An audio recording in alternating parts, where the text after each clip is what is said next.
Oliver and his brake van Toad liked working in the big yards. But one morning, Toad noticed that Oliver was unhappy. He decided to find out why. Excuse me, Mr. Oliver. It seems to me that things are not well with you. If you forgive me for mentioning it. You're quite right, Toad. All I do is shunt these freight cars onto the turntable. I long for a nice run. It's what the engine really needs. Oh, quite so, Mr. Oliver. May I suggest that you speak to Sir ThomasHD about your problems? But Oliver said nothing. He just grew unhappier, and he was rough with the freight cars. You're naked, Oliver. You're dangerous! We want Percy! Percy's far too busy to be bothered with the likes of you. And Oliver bumped the freight cars hard. Oh dear. You miserable engine! Shouted a workman. It'll take a long time to repair this turntable, which will cause confusion and delay. That night, Sir ThomasHD arrived. Oliver, you've caused confusion. I thought you could control freaking freight cars. You shall work the mail train for a while. Maybe the night air will clear your smoke box. Yes, sir. Sorry, sir. Said Oliver sadly. Cheer up, old chap. Said his driver. The mail train run is a grand run for a fine engine like you. Oliver smiled, but he still felt he had let everyone down. His driver took them along the coastal run with the mail train.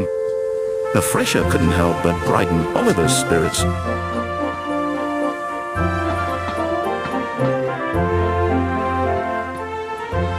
They made good speed until it was time to collect some important mail from Harold the helicopter. Come on, Harold! At last, Harold landed. Sorry I'm late, Great Western. Had a bit of a problem with one of my arms. Kept letting me down when I was meant to be up. You know how it is. We know that we'll be late for our first run. Replied Oliver's driver.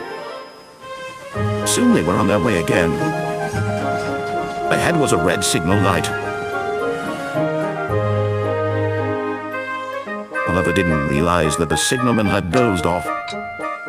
Oliver whistled several times, but the signal stayed red. There must be something wrong with that signal. We'll go slowly and stop by the signal box, said his driver. But they never reached it. The points before the signal box were switched to an old track. They were going the wrong way. Oliver's fireman was concerned. We need to find the water tower soon! Instead, they saw an old station. Disaster lay ahead. Ouch!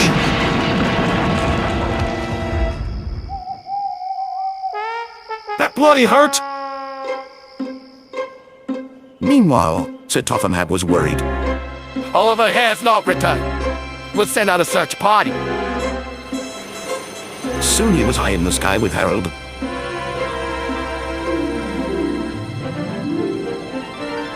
There they are.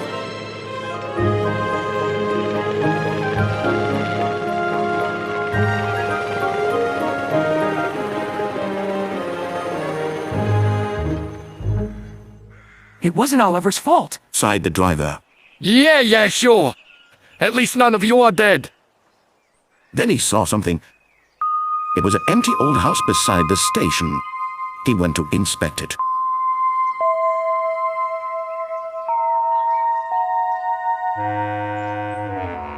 When he returned, he spoke to Oliver. You have found another attraction for our island. We'll make this house as good as new, and visitors can have tea and biscuits or whatever British people eat. Oh, sighed Oliver. Getting lost can be interesting, but being found is much nicer. Especially when it makes an engine feel really useful.